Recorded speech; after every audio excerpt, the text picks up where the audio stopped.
Well, hi, everyone. My name is Yulia Ivanyuk-Squires, and I'm the coordinator of the Center for Ukrainian Canadian Studies at the University of Manitoba. Welcome to the CUC's 2024-25 lecture series. We'd like to thank the Canadian Foundation for Ukrainian Studies for their support of our lecture of participation programming, of which the lecture series is part of. I'd like to start by acknowledging that the University of Manitoba campuses are located on original lands of Anishinaabe, Ininabak, Anisiinanaabeg, Dakota, Oyata, and Dana, and on the national homeland of the Red River Métis people. We respect the treaties that were made on these territories. We acknowledge the harms and mistakes of the past, and we dedicate ourselves to move forward in partnership with Indigenous communities in a spirit of reconciliation and collaboration. Well, just a few housekeeping items before we begin. This presentation will be video recorded and later posted on our social media. You'll have an opportunity to ask a question to the author in the end, either by raising your hand or typing your question into the chat box. You can type your questions throughout the duration of the presentation. However, if you wish to ask your question in person, you'll have to wait to the end of the presentation. And finally, we are extremely honored to be joined here today by a speaker who does not need an introduction. Myrna Kostash is an acclaimed award-winning writer of literary and creative nonfiction. Myrna is the author of the multicultural classic All of Baba's Children, which has never gone out of print and which was featured at our reading club at the center. Her second book, Lone Way from Home, the story of the 60th generation in Canada, was the first to narrate the specifically Canadian experience of that era and has been acknowledged as such by grateful scholars of today. Though out of print, No Kidding, Inside the World of Teenage Girls, and The Next Canada, In Search of the Future Canada continue to find readers because of their passionate reportage. With Bloodlines, A Journey into Eastern Europe, and The Doomed Bridegroom, a memoir, Myrna hit her full stride in creative nonfiction, the latest example of which was her 2010 book, Prodigal Daughter, A Journey to Byzantium, a gathering together of travel, writing, memoir, historical and political narrative, art history, and reflection.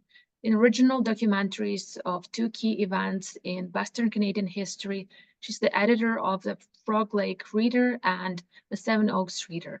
I'm really excited to discuss Myrna's latest Ghost in a Photograph and to get to hear Myrna Kostash's reflections on her latest works with us here today. So without further ado, Pani Kostash, the floor is all yours. Well, I'm very happy to join you again, and this time to talk about my very latest book. Well, there's another one a little bit later than this, but we'll get to that. When I met with you to talk about All of Baba's Children, I was aware of the fact that your reading club could also perhaps be drawn to my new work. So that's what we're going to do here today. And how we're going to proceed is a slideshow. And I'm going to be showing photographs, some of them that are described in the book, because there are none in the book. And a lot of my initial readers were really wanting to see what the photographs actually looked like. So in response to that, this is what I'm offering you today, whether you've read the book yet or not. You will see the photographs that are referred to, and I'm going to tell you a little story about each one of them in terms of how they represent a photographic image, where I found them, and how I was able to use them in the book. So let's start with the first one. Hello, next slide, please. Thank you. Okay, so this photograph is actually where the entire project began. Before I knew I was going to write the book, I thought I was going to write a book about this man on the right, because his photograph is in a book that a friend referred me to. It was published in English translation by Kashtan Press, but had originally appeared in Ukrainian, and it was the account of a number of photographs that had been unearthed about this particular unit of what you can see are underground fighters known as UPA, or the Ukrainian Resistance Army, fighting the Red Army in the late 40s into the early 50s. Now, the reason this became interesting to me is that that young man on the right has the same last name as my family in Ukraine, Kostash. Kostash came later in Canada. So I was immediately intrigued by who this man was, what he had to do with me. And eventually I will come back to this picture because I will continue the story from that. But it then brought up to my view. Can we see the next photograph, please? Yes. Oh, this is the story that it continues then in 2013, and you'll see the two photographs on a cemetery slab in the village of Tulava, which is where all the Kostashes came from, and the Kostashchuks themselves, who are buried there. And on the left is that same young man much earlier in sort of gymnasium or high school, and that's his wife who died with him. And I was in the village of Tulava in 2013 to pursue precisely this story of this young man and what people could tell me about him and his fate. And in the book, I tell at some length the story of how on my visit to Tulava and speaking with some elderly relatives, a young man arrived, burst onto the scene, saying that he knew I wanted to know more about Stepan Kostashchuk there. And he told me the entire story, a very interesting one, hard to actually verify, but it was all about Stepan and his wife Ivana having been betrayed by some enemies, and they were surrounded by the Red Army in their bunker in the Carpathian Hills, and they committed suicide rather than be taken. And this grave represents their reburial after having been buried in an unmarked grave until the independence of Ukraine. And among the papers that this visitor gave me was this poetry addressed to Stepanka, which I've translated, and you see a little bit of it there. Okay, now we can get back to what was going on in Canada. So the next slide, please. So my grandfather, Fedor Kostashchuk, was the only one to leave Tulava and come to Canada, and leaving behind a number of brothers and nephews and cousins and so on, whom I would eventually also uncovered, and more about them later. But Fedor Kostashchuk becomes Kostash, Fred Kostash in Canada. And this photograph I found in my father's collection of photographs. And he also himself describes it in his own memoir, which he helpfully wrote about his memories growing up on the homestead in Alberta near Vegreville. So that's Guido up there with the beautiful hat. And since that photograph was described by me, and then as people look at it now, they say, well, who was that? Who was taking the picture? There's a shadow. And I simply assumed it was another guy who had come out on the wagon with them or something, wearing a big hat. But somebody noticed that actually it might be a woman, because isn't this shadow wearing a skirt? So this is, you could decide for yourself who might, whether that's a man or woman taking the photograph. Anyway, Fred Kostash was a graduate of gymnasia or high school in Ukraine, and came to be a homesteader in Alberta. And I often wonder, I never knew him, but how he felt being surrounded by a number of immigrants who were not as educated as he. And there he was, stuck in the middle of nowhere, trying to be a farmer, not very well, according to my father. That's Fred Kostash, from whom all other Kostashes flow here in Canada. All right, next up. Now, this is a photograph I found in a collection from my uncle, one of Fedor's or Fred's sons, Uncle Elias. And you can see, it's a very clear picture. I love these old photographs, you know. The clarity of the black and white is astonishing. I don't know whether you could even get it that clear in digital, but anyway, there it is. It's one of many, many photographs that Uncle Elias took of farm machinery. And he was very much obsessed by the latest, because this is the very latest that was available in homesteading in the early 1900s. But it was a huge advance on horses, and even before that, the oxen, because it meant that you could do a lot more work, labor with fewer men as you moved around the fields in this contraption. And I should say about Uncle Elias is that he, with all his other brothers, was university educated, and I'll get to that later too in another photograph. But because he got TB, it was unable to work as an engineer. It was actually because he had what we call a bum leg. He was the only one of the brothers who landed back on the homestead after their father died. And so he became the son who took over the farm. And this, I think, is a vestige of his engineering enthusiasm, is that he really enjoyed taking pictures of all his machinery. And my father tells a very touching story about how Uncle Elias, when he built a shed to house, as it were, the machinery, he gave them all a name as well, just as if they were the horses that had once been in the barn. Okay, next, please. Now there's Fred with some of his progeny there. My father's the one that's between the parents, that cute little kid there. You'll see him in the 1951 photograph on the far right in the back row. So I would say there's about 35 years between these two photographs.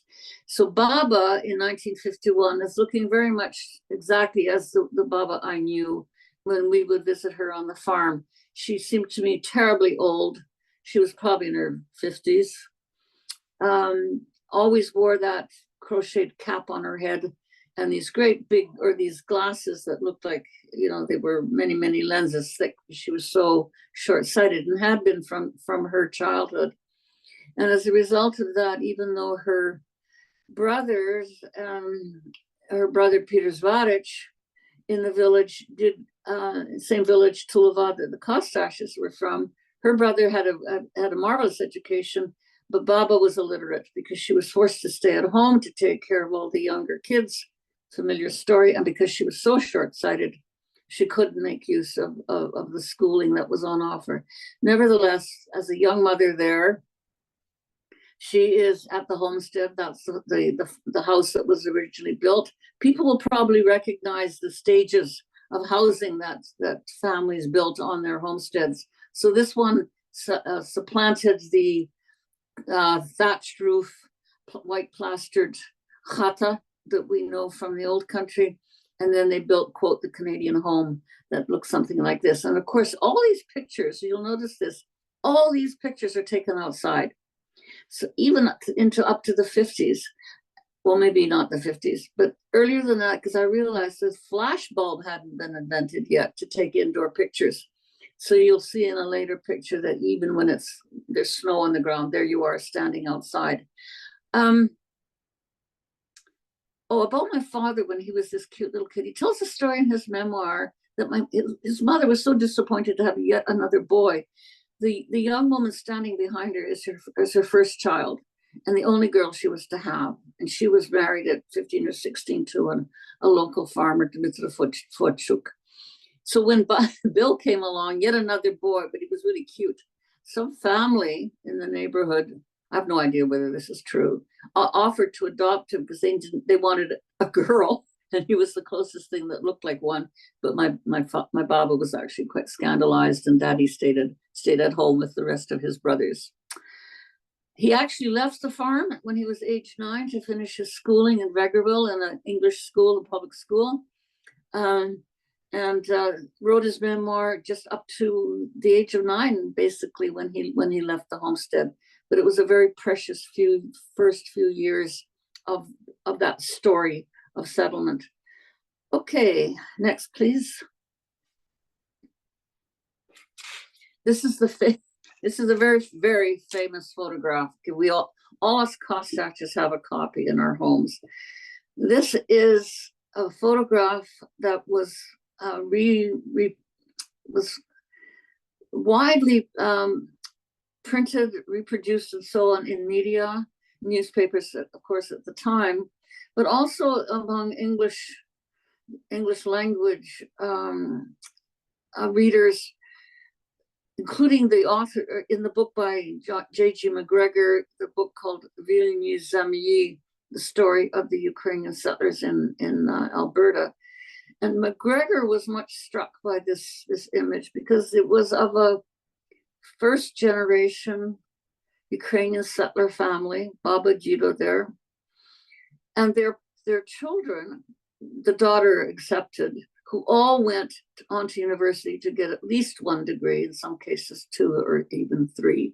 And this was a monumental achievement, apparently, for a Ukrainian Canadian family so early in their settlement era that there was such a push towards education. As I say, Helen, the sister, is plopped in there, but she was basically half literate most of her life as well. So I have to ask these men, too late now, but both Baba's brothers and now Helen's brothers, nobody taught them to read. All that Illuminati there going to the university, and they couldn't teach their sister how to read. I think it's a great pity, and it's something that I bring up in the book that is really important to me, that the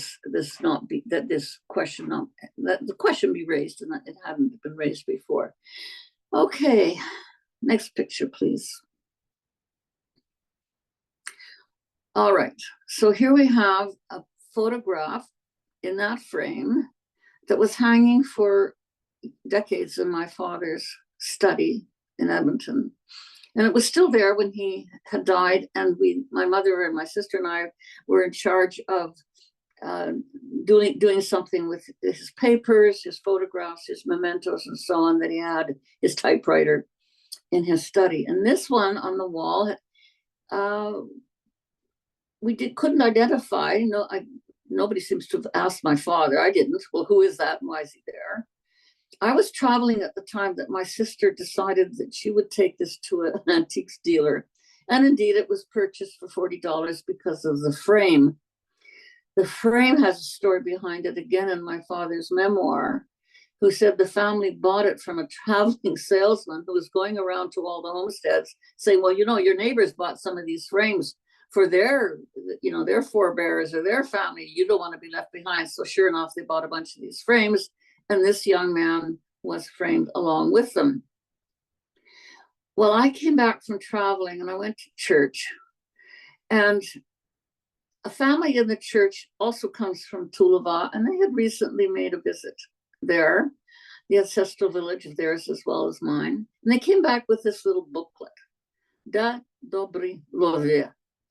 I think this is could be translated as there where the hunting is good. And it's an invaluable document as I turned, riffled through it to see what it was all about. And it includes a number of short biographies of, notable villagers from Tulava and what happened to them, including those who emigrated. But this same photograph is included in this pamphlet, exactly the same photograph, just in an oval, but obviously without the frame. And it turns out he's another Kostashchuk, Vasil Mikhailovich Kostashchuk. And he's described in this little pamphlet as being a writer and a literary scholar who died in the early 1930s in Kyiv. So he had left Galicia, he'd moved to Kyiv to pursue a literary career. The Bolsheviks took over, and he died very, very, very sadly, actually, his whole career. And it took quite a bit of sleuthing on my part to pull all the parts together that gave a bit of a story, including his correspondence with the very famous Galician writer Vasil Stefanik, and those letters are reproduced in a booklet about Stefanik. So that is one of the writers I discovered. There's another Kostashchuk, another Vasil Kostashchuk, Vasil Andriovich Kostashchuk from Tulava, who lived about another generation later. And he was the writer of a very famous book. At the time, it was his memoir of his friendship with Stefanik and his family. And that book was a very inspiring book to young writers in Ukraine at the time, in the early 60s, when they came to realize that you could actually have a memoir, an important memoir of a Ukrainian writer, friendship of a Ukrainian writer, and not just of a Russian writer. Okay, next, please. Now, over on my mother's side, a totally different story is told of settlement in Canada, namely those who did not go homesteading but settled in the cities and became proletarians. My biological grandfather there is on the left, and he worked in a packing plant in Edmonton. He died in his mid-30s. My mother was only 4 years old. This is one of the very few pictures of him. And here he's shown with his younger brother, who my Baba married as a widow. He was already living in the house in Edmonton. And I think this is what you did if your brother's widow was left without protection or help, that if you were unmarried, you married her and became, and this is the Jido I knew. I was growing, and he's actually my step Jido. He started off as a ditch digger. He had a brief career, I think, working in mines in Pennsylvania. That's part of the family lore. But I just knew him as someone who had an acreage, moved out of the city with Baba to work on a little acreage, and he was a market gardener for the farmers market in downtown Edmonton. And he would actually arrive at our house in Edmonton with his horse and wagon and park them behind the house. I find this extraordinary to think he clopped his way through the city traffic in order to get to our house and then to the market. Because they were proletarians, working class, very poor actually initially. They were, this grandfather of mine, of Jido on the right there, I'm not sure, I don't know what his brother's affiliations were, but Jido was definitely pro-Soviet. And this is the home I would visit, the Baba and Jido I would visit and be very interested in their Soviet Ukrainian magazines and newspapers, Canadian left-wing newspapers that they read. So next, please, next image. This is typical of the kind of propaganda that was reproduced in the Soviet Ukrainian illustrated magazines. Now, this is a postcard from my own collection, but it shows you the kind of, the idea of the dictatorship of the proletariat in Soviet Ukraine, which did not yet include the Ukrainians of Galicia in Western Ukraine, who were still trapped in Poland, and there they are, trapped, looking toward the east. The young man points out the east, and you can see the fabulous fields. These are the collective farms. I think there's some machinery on them, and on the horizon, the industrial town or something that is rising up. And by contrast are these very poor, what would you call them, peasants in Galicia with their wooden instruments, and you don't see any machinery there. And this is the sort of ideal that Baba and Jido had of Soviet Ukraine, although they never visited it. I was the one that visited, so they never went back to see how things had turned out for their family. I'm the one that knows how it turned out. Not badly, as it turns out, because they were not in central Ukraine. They were not in the Holodomor, but they certainly experienced the Soviet occupations and the Nazi occupations, and that too is in my book as I tell the story of their side of the family. Okay, next, please. So I'm talking about Baba. My mother's mother, there she is with an English friend in the left hand. You'll see they're standing in the snow. This is where I figured out that nobody still had a flash bulb. And similarly with the photograph on the right, the women are all dressed up very, very much in heavy fur. I'm not sure where Bob is standing there in just a sweater. But anyway, to tell you about the photograph on the left, this is in Edmonton when, as I say, Bob and Jido had a home, and Baba had a garden. She had chickens, she had eggs, she had a cow. I don't know how you could do this in the city, but then she had a cow. and one of the ways in which she kept the family fed with then another daughter was by selling, of course, cream and eggs in the neighborhood. She took in laundry from women whose homes that she worked in. And that is a good friend of hers, Mrs. Barton. She's got her arm around, and this is one of Bob's, as we say, English friends. It was not a particularly Ukrainian-only neighborhood. It was pretty mixed. But Mrs. Barton, as an English woman, had a certain status vis-a-vis her Ukrainian neighbors. I think her husband had a job with the post office or something like that, very much an elevated status. So over on the right, you see Baba being, I figured what this was. I had to there's no caption on it. Those seem to me very grim ladies who have arrived from the Farm Labor Temple Association group of women to see how comrade or sister Palachna was doing, and they all look quite unhappy. I'm not sure who's taking the picture. Maybe they don't approve of the photographer, because normally it would have been Gido. There he is on the far right, and what he's doing with this group of women, I don't know. But this is the sisterhood. There was very much a sisterhood on the left with the Farm Labor Temple Association women, and I refer to this term oppositional femininity as one that's in one what's her name, she's done I'm sorry, I don't know the name right now. She comes from the University of Manitoba. She's done a lot of work on left-wing organizations among Ukrainian Canadians, and she referred to the women's associations among them as oppositional femininity. How are we doing for time here? I should watch the 12. Okay, just a couple more. Next photograph, please. So here Baba and Gido in their very old age. Baba died just a couple of years after Gido. They were in their 80s.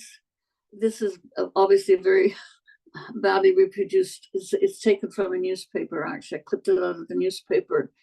And I think this will, well, as I recall, this what it might have been called Życia i Słowo, Life and Word, one of the left-wing English language, Ukrainian language newspapers in Canada. And on this occasion, Bob and Gido's daughters, my mother and her sister, my Aunt Anne, on the occasion of honoring their membership in the Farm Labor Temple Association, their support of the newspaper. In her will, Baba left some money for the children's camp, the summer camp of that group. And so they had this photograph reproduced and as an honor, and in honor of the memory of their parents, and saluting them for their ideals. And they didn't want to be in any way unsympathetic with their parents' alliances and allegiances, because they were such hard workers and such loyal Canadians in the end. So I respect their desire in honoring their parents this way in the left-wing press. Okay, and then we come to the last photograph. Okay, what's this doing here? This is going to take a little bit of a storytelling. Well, I was working on another book altogether. It was called ended up being Reading the River, a collection of essays and poetry and whatever I could find that had to do with stories told from communities along the North Saskatchewan River. I visited Fort Battleford, historic Battleford, which is on the Battle River, exactly where it joins up with the North Saskatchewan.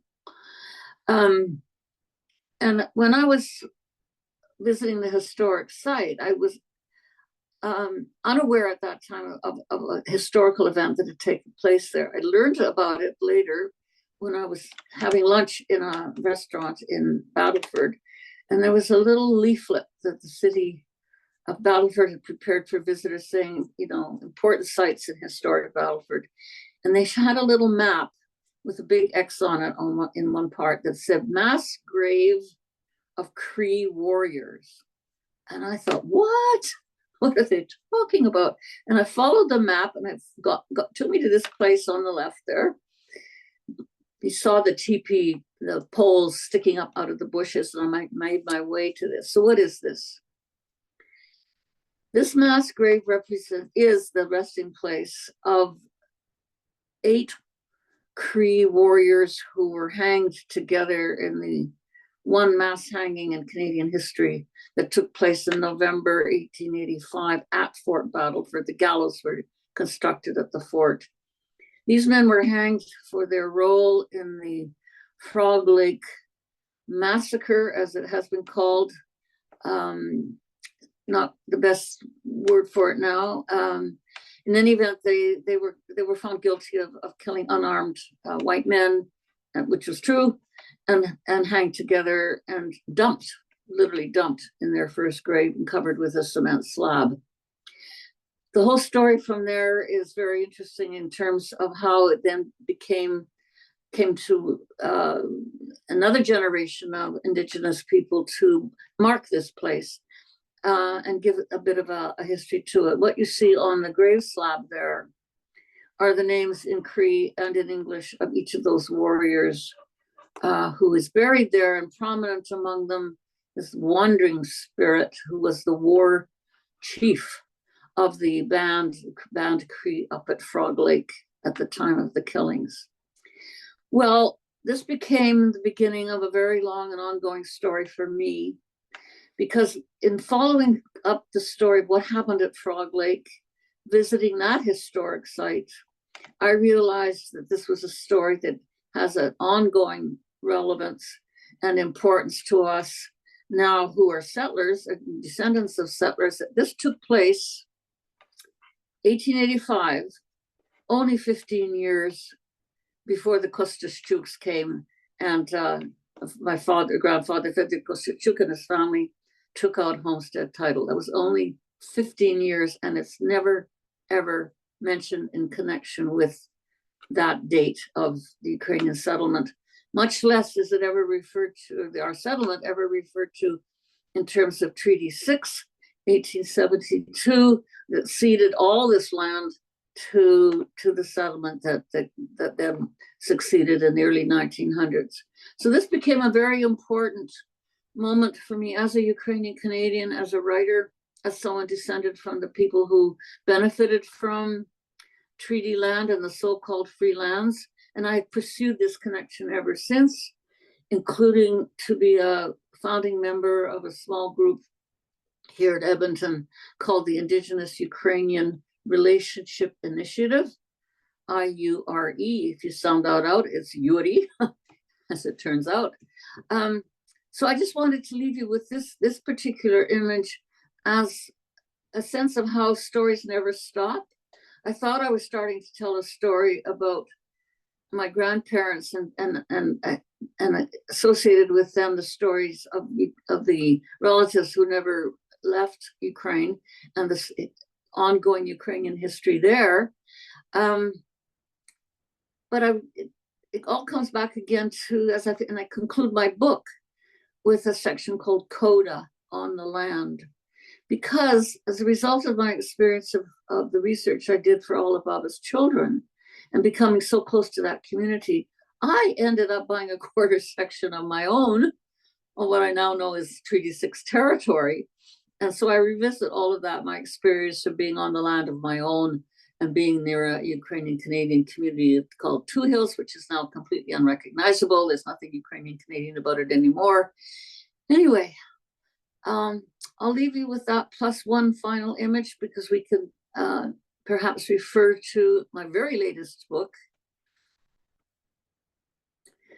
Okay, this is a very small book. It's basically what we call a chapbook, because what it incorporates is the text of a lecture I gave.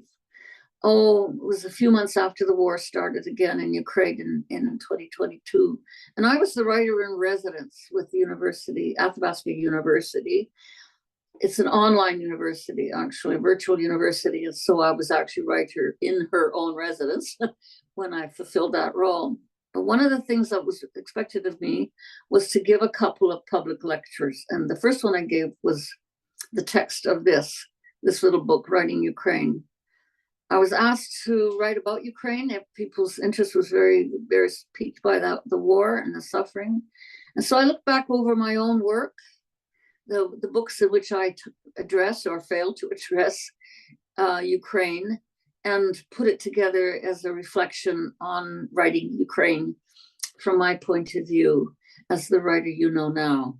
So that is out and about. It's available, and look for it. It's very readable, and I think it's a stunning cover because it, I think, portends or accounts for so much of the gloom and, well, tragedy engulfing Ukrainian land, and there it is. On that note, I think we have some time now for the questions that have come through on the chat. Is that right? Yeah, that's right. Thank you so much for this rich presentation. If you have not yet had a chance, please do make sure to read Ghost in a Photograph to find out even more about these fascinating stories. There's so much more to the book than an hour, 1 hour presentation can portray. Now you can have an opportunity to ask your questions, so feel free to either raise your hand or type your questions into the chat if you have any questions as well. No, I can't see that, Yulia, right? I don't see that. Yeah, I'll read them out. If any questions come up in the chat, I'll read them, or I'll call on people as they raise their hands. In the meantime, I was hoping to ask actually a question that I was pondering about while reading your book. You've depicted how the traditional pioneer story often omits some of the uncomfortable truths of the settler colonialism, and in general, I'd be very curious to hear you expand even more on how the settler-colonial relationships are negotiated with Ukrainian settler stories, and if you could perhaps share a little bit more about how uncovering some of these nuances helped reshape your understanding of your own families and also the broader Ukrainian-Canadian legacy. Wow, that's a big question. But starting with my own family, of course, the story was never told. There was never any mention made of the connection between the fact that Baba and Gita had a homestead and where this came from. Somehow it magically appeared. We'd always been there. There was no curiosity about who had been left behind either, for that matter, which is why uncovering stories in Ukraine of the ones that never emigrated was also part of this story. I became, as I said, aware of the connection because of that grave. I'm not sure what it would have taken to awaken me, as it were, to this question of the indeed historical and communal relationship that Ukrainian Canadians have with the First Nations. It should be said, because I do mention it in my book, that there are some accounts in the early immigrant literature about encounters with Indians, including in my great uncle's memoir, Peter Zvarich, his memoir. He tells quite a story of being lost on the prairie, having to sleep overnight and finding a bush somewhere and being found in the morning and fed by an indigenous family that had set up camp nearby. Now, these would have been Métis. And so when we hear stories now of people are now interested, well, what did Baba and Gita, what did our ancestors have to say about their relationship with their indigenous neighbors? They're really talking about Métis families, because the First Nations as such, the treaty Indians as we know them, were on the reserves. They wouldn't have been wandering around. So just to make that point, and I stand to be corrected, by the way, about that. Having then said that these are stories that come from encounters with Métis, I have to say that we don't seem to tell any stories past that first encounter. We all now have stories of how the Indigenous women helped us survive because they told us where to pick Saskatoons, maybe how to trap a rabbit. But there are no more stories after that. And my parents' generation, nothing, and my generation. So I think what happened is that as Ukrainians prospered and survived very well, they had no further need of this kind of neighborliness or this kind of interaction. At least they don't record it. It's not mentioned except perhaps in some cases in my generation, there's an uncle or a grandfather who hired on Indigenous, again, it would have been Métis men at harvest time. So they're mentioned. So this is one of the goals of this URI group, and also some very interesting research that's being done now at departments of Native Studies on precisely this question. So I'm expecting a lot more to be publicized, researched, unearthed, and so on, that keeps the story going and implicates us now in our present challenge with truth and reconciliation.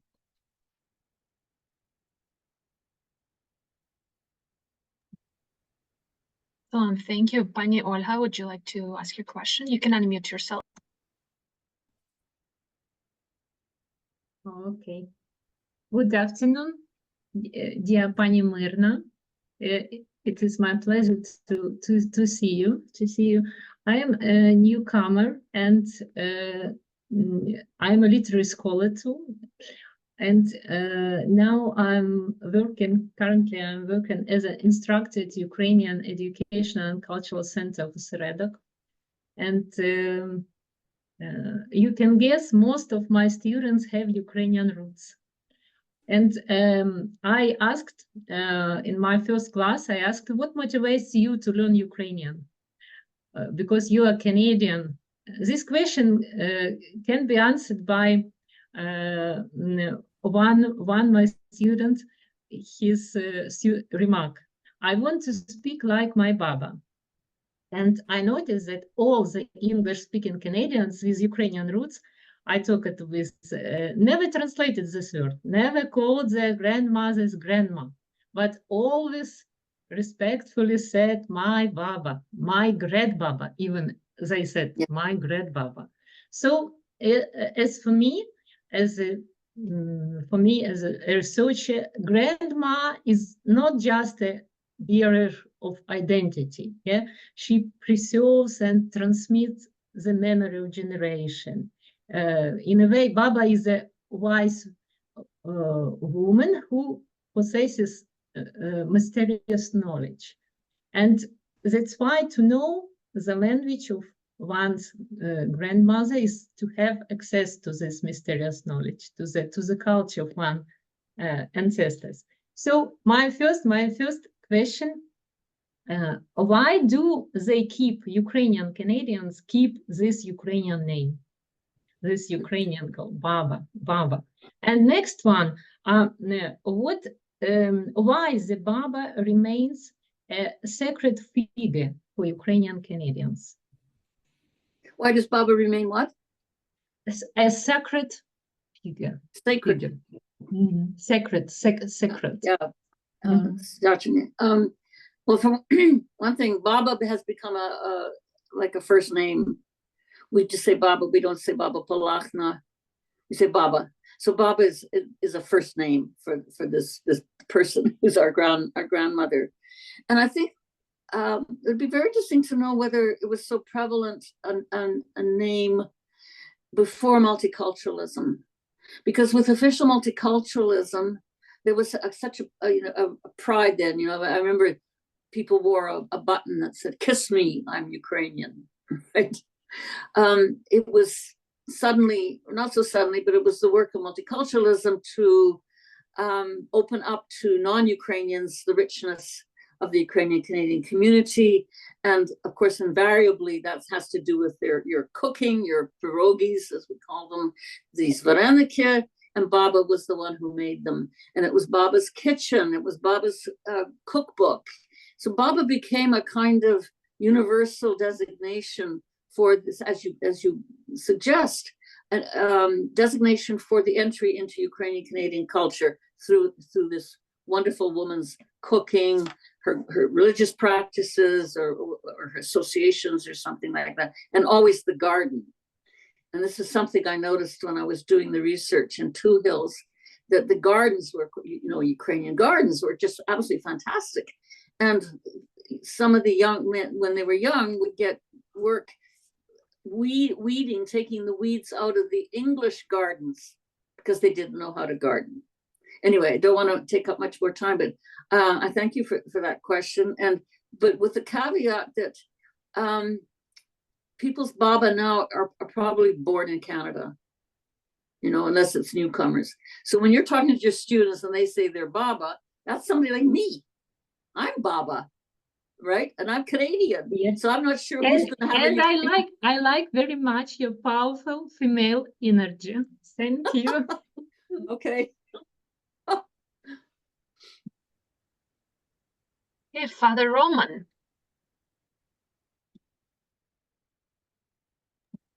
You can just press the unmute button. You should be able to go ahead. Yeah, Hey. I enjoyed this talk. Hey, hi. Hello.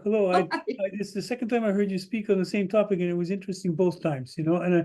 But I just wanted to mention, as the previous speaker spoke, where he's speaking about the word Baba, it reminded me a great deal of there used to be a professor at St. Andrews College in the Center for Ukrainian Canadian Studies called Dr. Pavlovska.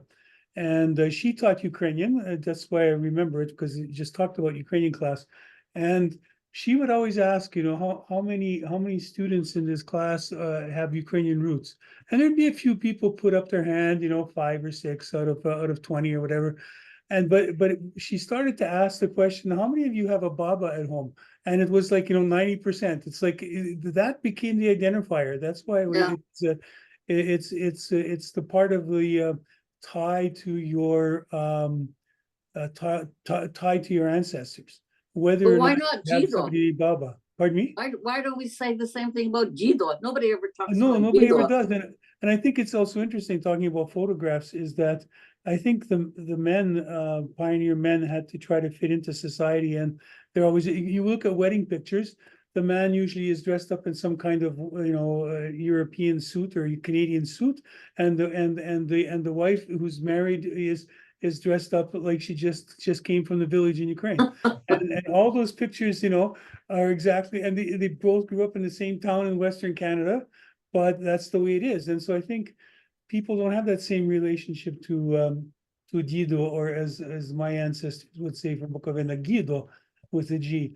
But you know, there wasn't as much, but you know, people, you can, you know, so she would do this for years. When I would see her at the college, she would say, you know, she'd bump into somebody and say, well, you know, do you have a Baba or not? You know, that was the only question, and then that explained everything to her right away, if you would admit to that, you know. And so well, and you notice among Indigenous people, Kukum is grandmother, and it's Kukum who is always referred to. I don't even know the name for the grandfather. Yeah, and now we talk about these Kukum scarves that we recognize as the Ukrainian scarf or babushka scarf, or it was a headscarf, right? I thought this is what a field of research I'm really anxious to get any kind of feedback on. How did that Ukrainian babushka become a Kukum scarf? Was it through that early exchange? Maybe we gave them the shawl, they gave us a pair of rabbit fur moccasins. Could be. I don't know. I just put it out there. The rumor that's going around Manitoba is, or southern Manitoba, is that it was some interaction going on in Saskatchewan where some exchange was made, but I have no idea. But I think that's the way you always talk. It happened someplace far away because you don't actually remember where it was. But I spoke with a Métis leader on campus, an elder on campus, and he says, you know, that explains a lot of stuff. I always thought those Kukum scarves were looked awfully Ukrainian. This is Métis guy said, yeah. So yeah. Anyway, I was just listening to you and to Olga's question. It came to my mind. I wanted to just mention that. So anyway, I enjoyed the talk. Thank you. Thanks. A very interesting question was raised, why not Dido? It actually came up in our reading club session where we were talking about all of Baba's children, where we probably spent half the session just arguing about the meaning of the book and why not Dido, why is it Baba, and the role of women in general. Pani Myrna, in your book, you talk about the story of your grandma Anna, who leaves us wondering about whether she had any agency in choosing to come to Canada and leaving home. Very similar story with grandma Polana, who came to Canada after marrying her husband. I believe she only knew him for a week or so, only met a few times. Would be curious to hear more of your reflections on the gender roles at that time and how they evolved with the span of time and as these women adjusted to their new lives in Canada. Yes, indeed. When I revisited family stories in order to write Ghosts in a Photograph, I was very aware of how gendered the experiences were between men and women settlers. And as I've alluded to the story of Baba Anna when she was still in the village and barely educated, and that this did not change in Canada. I assume I can imagine what she would have said if one of her sons had said, "No, listen, Mama, we're going to sit down here and we're going to do the azbuke here," right? She said, "No, leave me alone. Listen, and yes, I'm busy," right? And that would have probably been the end of it. She was extremely religious, very pious. And I think for her, that was a fulfillment that intellectual life wasn't providing her, but prayer and the occasional church service was. When I also think about how gendered the experience was in terms of access to technology, that as you see, the men were in charge of machinery, and often whatever surplus was left over from the family operations went back into the farm, and not the house.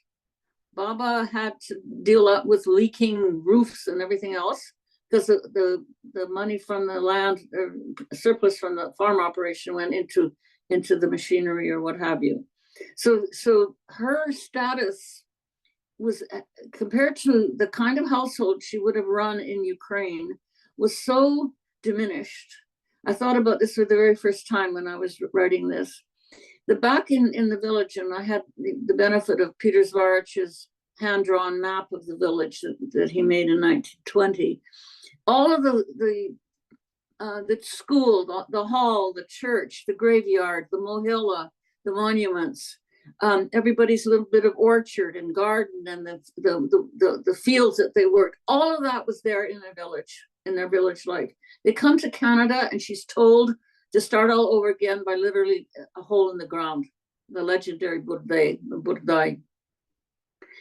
She had linens, she had implements, she had the icons, she had her clothing, she had and on at home, and she's told to come here and start over again for the benefit of the next generation. And that's the story told over and over again. I don't know whether in my family's case, the men experienced quite the same kind of shock in terms of their material status. Certainly would have been true on my mother's side of the family if you were poor, urban poor. And that's one of the stories that doesn't often get told. We're only given this triumphalist story of how well the Ukrainians have done in Canada 120 years later. And partly that's because of the demise of any kind of active left-wing, or at least traditional left-wing Ukrainian community anymore, right, to keep their story going, right? So with Jido on my mother's side, he was as poor as he had been in Ukraine. There had been a period of time when he did some coal mining with his brother in Silesia and was able to send money home or whatever, come over. Anyway, long story short, yes, there's many ways of looking at this experience as it was for women, and whether they had agency, not without education, I don't think. Now, Baba's younger sisters who married later, had fewer children. One of them actually moved into town in Vegreville, and my father describes visiting her, where she was making like chiffon cake, like Canadian food. So over the span of a family that has from oldest to youngest, you would have already seen a transition in women's lives. And their daughters are the ones, my cousins, who are my aunts and uncles, were the aunts became teachers, they became nurses, or what have you. It changed very quickly if you were educated. That's fascinating. Also find it to be quite interesting that some family members from your book firmly associated with the UPA, with Ukrainian Insurgent Army, and some were devout socialists. How do you reconcile the two sides, and what does it teach us about the nuanced nature of the period? You can't reconcile them at all. And partly the evidence in that is that I knew nothing about this Kostash had been in UPA, because here in Canada, I was raised in a very Canadianized environment. We didn't have much, speaking for my family and my parents, teachers generally, that intelligentsia, put it that way. We're not, quote, nationalists. We took a dim view of then the Nova Perbulia after the Second World War and their attachment to the idea of the liberation of Ukraine. This was so foreign and so ludicrous in a sense to us. So stumbling on that history that as it had rolled out among my own family, my own relatives on the Kostash side, and all the monuments in the village of Tulava to all the Kostash that have been sacrificed since 1920 in wars with Poland or something, was absolutely unknown to me. That would not have been the case for the people who'd come over after the war, and their children who are my age group. They were very, very close to all that history, all that terrible history of Ukraine during the Second World War and during earlier Soviet occupation. It's irreconcilable then if you want to somehow incorporate it into your family history. It's irreconcilable with, over on the other hand, the relatives in Ukraine who were Bolshevized and served the new order. One of them was assassinated for his trouble. Another one, these were my Baba's brothers, for heaven's sakes, and even I didn't know anything about them. We didn't talk about them. It was very dangerous if you were on the left in Canada in the Cold War or during the 30s to say, hey, I have martyrs to the Bolshevik cause over in Ukraine. So that was another completely silent, or it was misrepresented by the Ukrainian relatives when I met them the first time in 1984. They were the one who was assassinated by the Banderucci, really the bandits, the Bandete, was called a hero, a hero of the liberation of Ukraine, because he was murdered by the fascist nationalists, right? So that's you can only reconcile them in someone like me coming along and pulling the two stories together and seeing if there's any kind of something happens when you go to Canada, right? You just drop what isn't necessary, what isn't useful, or to be fair, for Ukrainians, there was a long period of lack of communication. You just simply couldn't get mail or go and visit. And I remember those letters that would come from the old country would always say the same, well, we're doing well, we have a cow or whatever, we don't have a cow. I mean, they were uninformative. So it was up to me to go back to the source and say, okay, what did happen to Stepan Kostash, why as a member of UPA when the fight is basically already over? What happened to Yurochka, Baba's brother, who was killed by the bandits? What was that all about? And what about her brother who shows up in a photograph in Lethbridge in 1930? And my second cousin in Ukraine, who's related to the same family, says, oh, didn't you know he was radicalized? He goes over to Canada, he gets involved in radical politics, he gets deported. What? So if you don't ask the question, and here's the other thing about all these photographs, I was lucky enough to find evidence or to go looking for it. If you now live, if your family is not saving stuff, or it's only digital or something, I don't know what the next generation is going to do to try to bring those stories to light again, if there isn't this kind of archive. But then there are archivists working on this, so we shouldn't be too concerned. All right, okay. What's the time here? Oh, I have to go. That's a very salient point. So unfortunately, we have to wrap our session and let our distinguished author, Myrna Kostash, go. So thank you so much for this insightful discussion and for joining us here today. So please stay tuned for more events, more lectures, and more reading club sessions in the future. Okay. Slava Ukraini! Heroyam Slava. Do let us know if you'd like to subscribe to our mailing list to stay tuned of all the events that will be happening in the future. Thank you, everyone. Bye.